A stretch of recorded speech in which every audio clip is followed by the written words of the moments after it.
what bugs me? Bed bugs. But there is a DIY option. There is no stopping little beings. We'll soon be here. How dare you, insect? How dare you interrupt my ascendance? Bed bugs have grown to strike fear in homeowners. Not just the fact that a small creature is munching on you in your bed, but the financial burden of getting rid of them. Everybody knows they're expensive to deal with. Unfortunately, this leaves some with a situation where no matter what, it just isn't possible to afford bed bug elimination. When it's out of reach, it's just how it is. Unfortunately, this leads people to seek other solutions. A quick Google, Facebook, or YouTube search will give you a million easy, natural, and cheap solutions for bed bugs.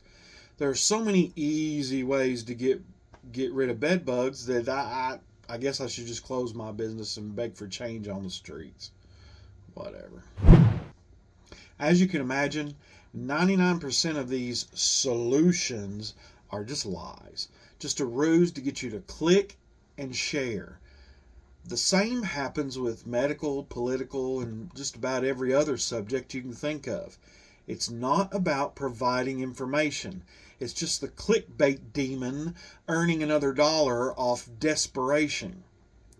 The available information online is immense.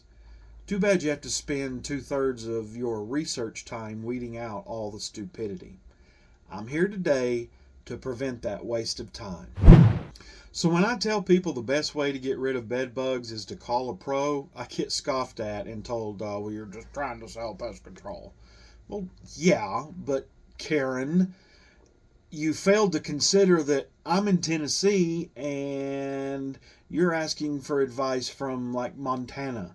Even if I were to do the math, to quote, going out there to fix your bed bug problem, you wouldn't want to pay it, and honestly, I wouldn't want to do it. Wouldn't be worth it. The point is, I'm not trying to sell you anything, Karen. Almost every customer that calls me about bed bugs has tried all the things that you're searching for and failed. Not that some succeeded, just that a very few actually listened to me and just called without wasting money or time trying to do it for themselves. I even made a video telling people how to do it themselves.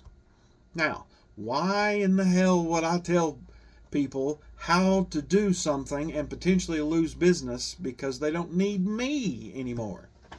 Because the proper way to do it is very difficult and time consuming, and it doesn't include pesticides. People want to know what to spray and what won't hurt the dogs, but when you give them a non-pesticide solution, they turn their nose up. You can't win for losing.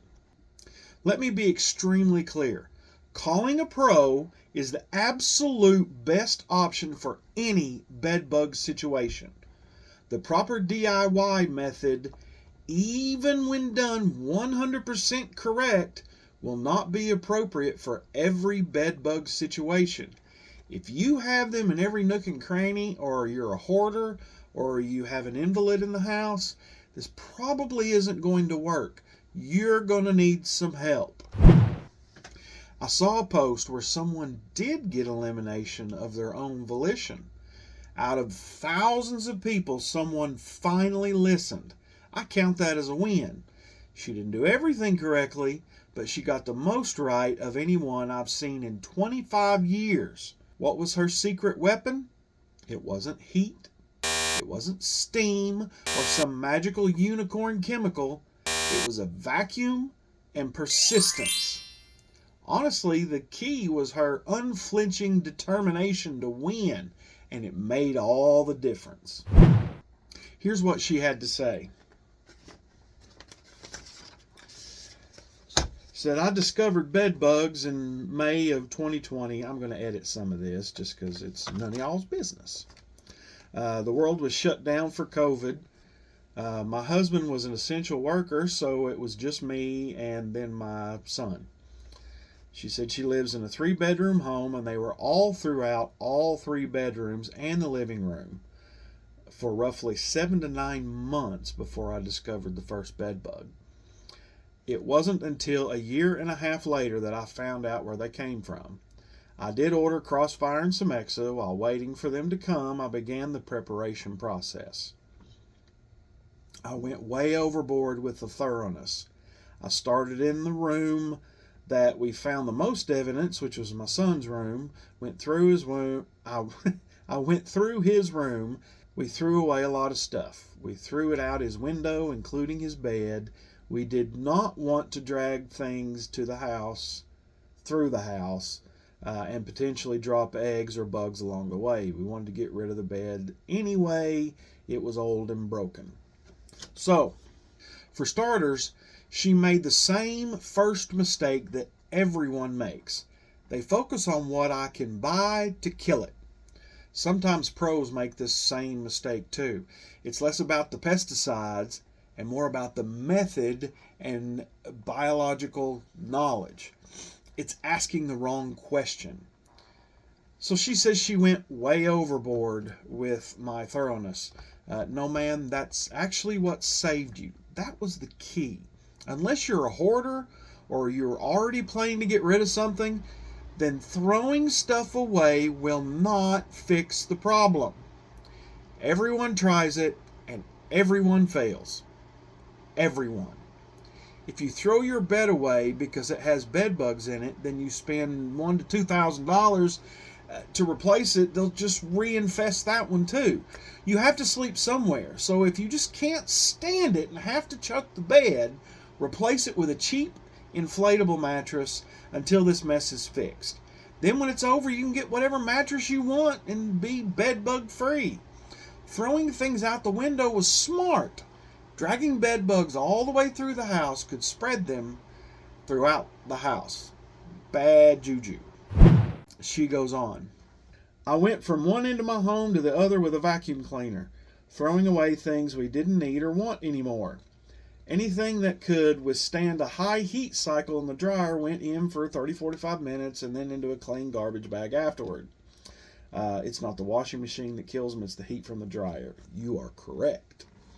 I put the bags in my minivan that sat in the driveway just to get them out of my small home so I had room to do what I need to do. We all had a week's worth of clothing in plastic totes and we stored in our bathtubs. Things that I could not vacuum or throw in the dryer, but I could get wet, I would soak in the bathtub with extremely hot water. With dish detergent, stuff like Legos and other toys, once items were deemed bed bug free, I put them in boxes and stored them in the van. I thoroughly vacuumed all the furniture, a desk, dressers, entertainment center, living room, bookcases, and cat trees. She got it all. So here's my response to that. As for the dryer, use it on the highest setting for at least 1 hour. But you're correct. The heat of the dryer is the killer, not the wash. So if something is already clean, you just want to debug it, the dryer alone will do. Save yourself some time and money, though. You're going to be expelling a lot of it to do this. Just use the dryer if it's already clean. As for the stuff you can't put in the dryer, storing in your car is unlikely to get hot enough. She doesn't say that's why she put it in there, but a lot of people try that. Plastics that can get wet, like Legos, can go in the dishwasher in a garment bag with a bunch of holes. Once these items are deemed bed bug free, they can be isolated as much as possible. A garage, a shed, are both good options. A vehicle you actively use isn't the best, but it's all you have, it'll do. She continues. We had a morning routine of stripping down our bedding off all our mattresses and throwing it in the dryer for a high heat cycle. After it was done drying, I would throw them in a plastic tote and put them in my bathtub. Pillows went in the dryer as well. We did not remake our beds until right after bedtime. This is pretty good protocol. This is pretty good. If you wash a pillow, it's going to be a nightmare to get dry, okay? And possibly grow some mold for you to lay your head down on it. That's not good. She goes on, she says, the master bedroom never had a bed frame. We had a king-size mattress that sits on top of a total of 4 twin box springs. So 2 layers of box springs stacked side by side. We flipped our box springs upside down and took off all the dust covers underneath and the plastic corner pieces, thoroughly vacuumed it. We then put the box springs inside encasements. Every morning I would vacuum down my mattress and lift it up to check the box spring encasements for evidence. So, pretty good. Most box springs have so many places to hide, it's ridiculous. She had 4 box springs and then a king on top of that. Removing the cheesecloth under the box springs is awesome.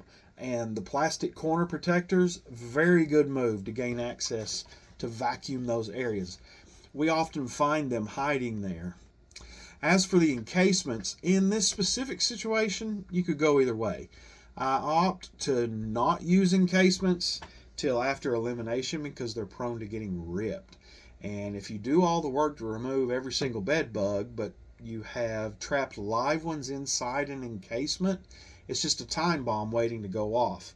Several months down the line, it gets ripped just by rubbing of you getting in and out of the bed, and those bed bugs haven't eaten in months. They're starving, and they will attack with a vengeance. I've seen this several times. That's why I quit using them. I recommend encasements after elimination if you want, because it's easier to see them on an encasement. They also can't get in, out, or bite through that encasement if you get the proper ones, but they will not prevent anything. It's just early detection. Blackout traps are good options before, during, and after an infestation to reduce numbers and monitor activities. Those don't go bad. If they get gunked up, you can just wash them off and reuse them. Don't use the ones that require dust or baby powder. The smooth ones are much less maintenance and work just as well, if not better. Let's see what else she had to say.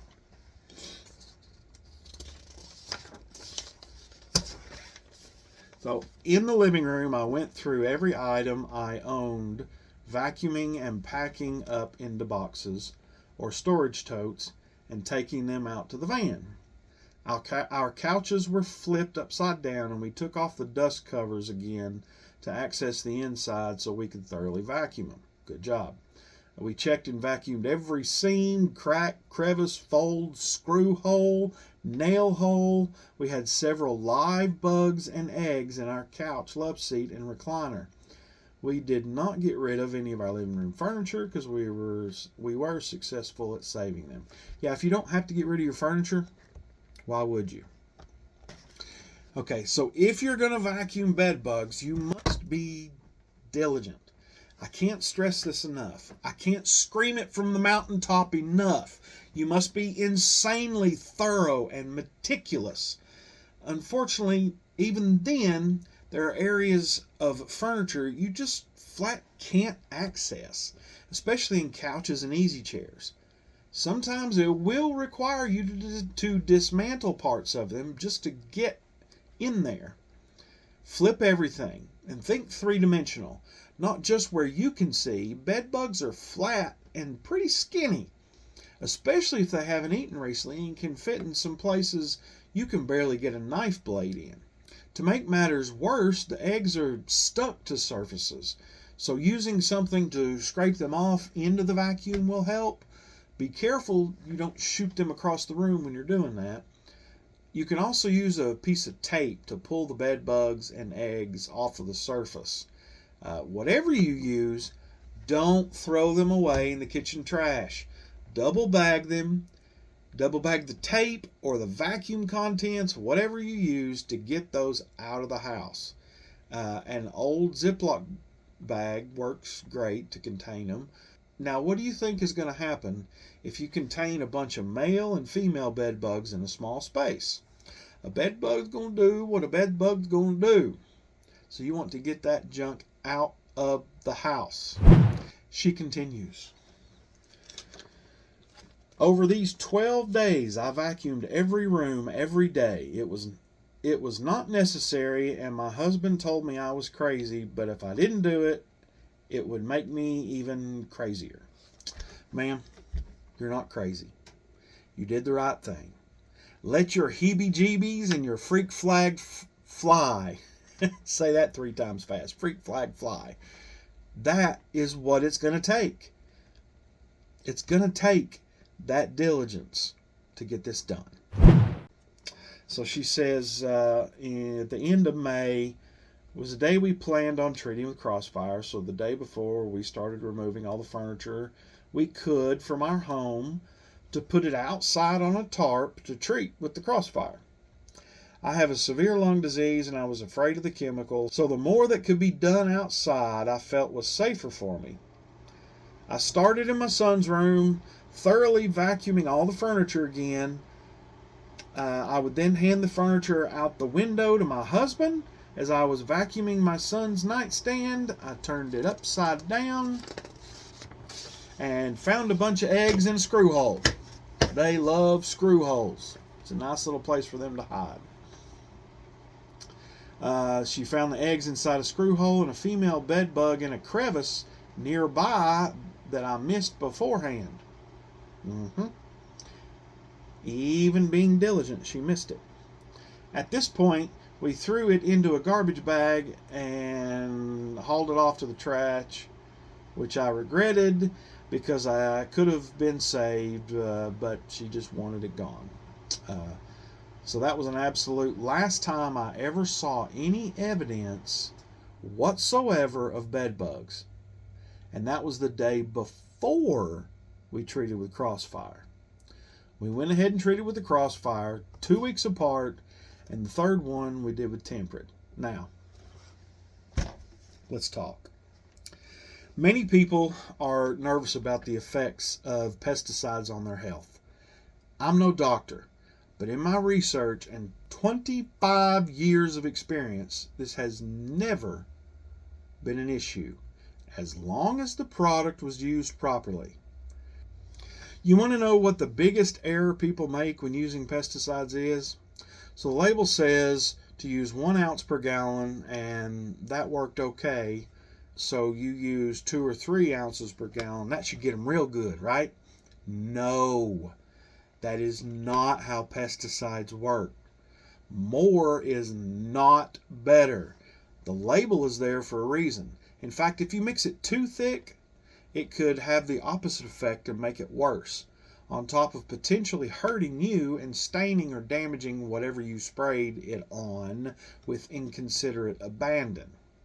So removing the furniture outside to treat was probably unnecessary and just created more work for yourself. The bigger issue is that if you only treated the items in the room, you left the room itself untreated. This is the same reasoning that throwing furniture away won't get rid of them either. They can hide behind baseboards, electrical plugs, cracks, and thousands of other places in the room itself. If you're going to make a mess, let's make it a big one and get it all. I assume this was done just over the concern over the material for her breathing, so I get it. It's just not a good idea if you want to get rid of bed bug. With some diligence, you might have been able to forego all the chemical treatment entirely due to your fiery motivation. And actually, there's a good chance with all that vacuuming that you were doing, that could be more damage to your lungs than a properly done pesticide treatment, especially if you put it outside. I continued my strict regime of stripping down the beds and vacuuming everything for months. But instead of daily, this was done 2 to 3 times a week. After about 4 months, I would do it just once a week, even though I had not seen any evidence. Around the 6-month mark, I relaxed. It wasn't until I sat down on the 1-year anniversary of the last evidence that I saw to write my story for another group that I'd come to the realization that I had gotten rid of them before using the Crossfire. I think it's very likely. Because my house was stripped down so bare of belongings and I had a daily ritual vacuuming and cleaning, I looked daily for months and I never found anything. All my spare time was spent researching bed bugs from reputable sources, not just on the internet, but through entomologists who specialize in bed bugs and wonderful pest control professionals and a lot of knowledgeable people within the different bed bug groups on Facebook. Got to be careful with those. So, ma'am, your logic of continuing to check and vacuum is solid. You did go overboard. You might have removed everything before the Crossfire treatment. No way to know at this point. But if anyone was going to be successful, it was going to be you. Kudos. Good job, girl. One tidbit of information could have saved you some effort, though. Bedbugs' eggs hatch in about 1 to 2 weeks. So your treatment frequency was solid. Egg to adult is 1 to 2 months depending on the temperature, usually closer to 1 month. So checking for 6 months to a year, probably a little excessive. This goes back to why you need a professional to handle this.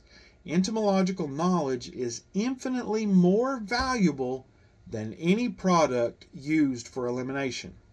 I actually did a video on how to do the research you did, what to look for, and what to ignore, like Karen advice. She goes on to say, did I do more than I needed to? Absolutely. Do I regret doing way more than I needed to? Absolutely not. Do other people need to go in order to do this in order to be successful? No, you don't. But the more thorough you are, the better chance of finding them all and getting rid of them quickly. Bedbug vacuum cannot go into feed and breed tomorrow. I think what she was trying to say is if you suck them up today, they're not going to feed on you tomorrow.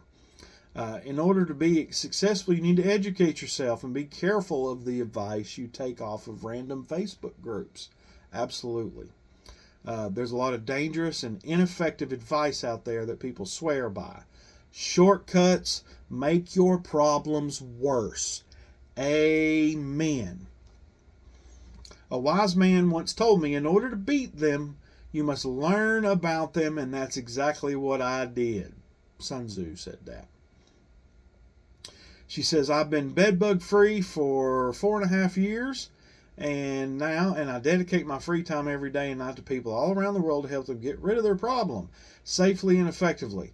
Not everyone can afford pest control, and I am one of them. With the proper knowledge and the proper tools, people can safely and effectively get rid of them on their own. It's not easy, and it requires a lot of work and dedication. Even when you hire pest control, there's a lot of prep work that you need to do, and there's no quick, easy way. Knowledge is power. Yes, knowledge is power. You are 100% right on the diligence. Depending on what a pro is using, the prep isn't nearly as bad as it was 5-10 years ago when this happened. So that's a good thing. A couple last things to note before we end this. The vacuum you use is important.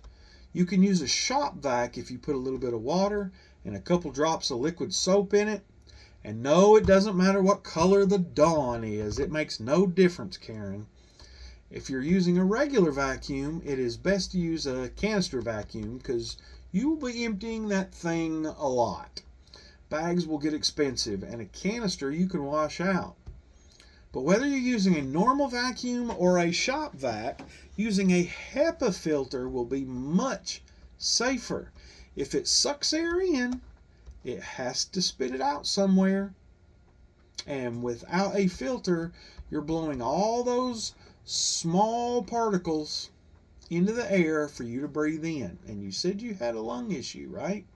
That's why you took the stuff outside.